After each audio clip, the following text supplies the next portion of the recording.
एक समय था जब इस देश के करोड़ों लोग अपने ही देश में आजाद नहीं थे। वे इसी मिट्टी में पैदा हुए, लेकिन अपने भविष्य का फैसला खुद नहीं कर सकते थे। ये कहानी उसी दौर की है जब भारत ब्रिटिश शासन के अधीन था। साल था 1757। प्लासी की लड़ाई के बाद भारत की किस्मत बदलनी शुरू हुई। ब्रिटिश ईस्ट इंडिया कंपनी व्यापार के नाम पर आई थी, लेकिन धीरे धीरे वह शासक बन गई। एक निजी कंपनी ने पूरे देश पर कब्जा कर लिया। ना राजा का अधिकार रहा, ना जनता की आवाज, ना इंसाफ। हर फैसला ब्रिटिश हुकूमत करती थी। गांव गांव और शहर शहर डर फैल चुका था। सवाल पूछने का हक नहीं था, विरोध करने की आजादी नहीं थी। आवाज उठाने का मतलब था सजा। ब्रिटिश सैनिक सड़कों पर गश्त करते थे। जरा सा शक हुआ तो गिरफ्तारी, मारपीट, जेल और खामोशी। लोग बोलना भूल चुके थे।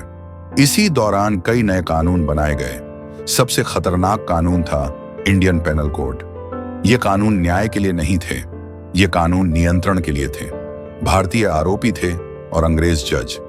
न्याय नाम की कोई चीज नहीं थी, सिर्फ सज्जा थी। सबसे ज्यादा अत्याचार किसानों पर हुआ। भारी टैक्स, जमीन जब्त, कोई रहम नहीं। फसल हो या ना हो, कर देना ही पड़ता था। लाखों लोग भूख से मर गए, लेकिन टैक्स वसूली एक दिन भी नहीं रुकी।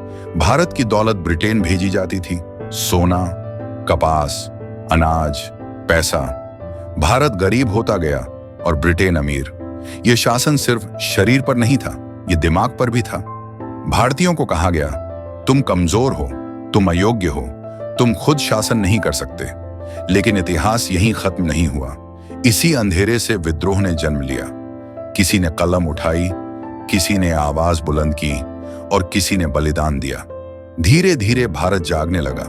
लोग समझने लगे कि डर समाधान नहीं है, एकता ही ताकत है। नेता सामने आए। लोकमान्य तिलक ने कहा, स्वराज मेरा जन्म सिद्ध अधिकार है।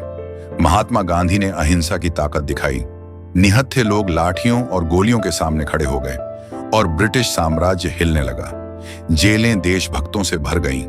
युवा फांसी के फंदे पर चढ़े, लेकिन आजादी का सपना कभी नहीं मरा। लंबे संघर्ष के बाद साल 1947 में भारत आजाद हुआ।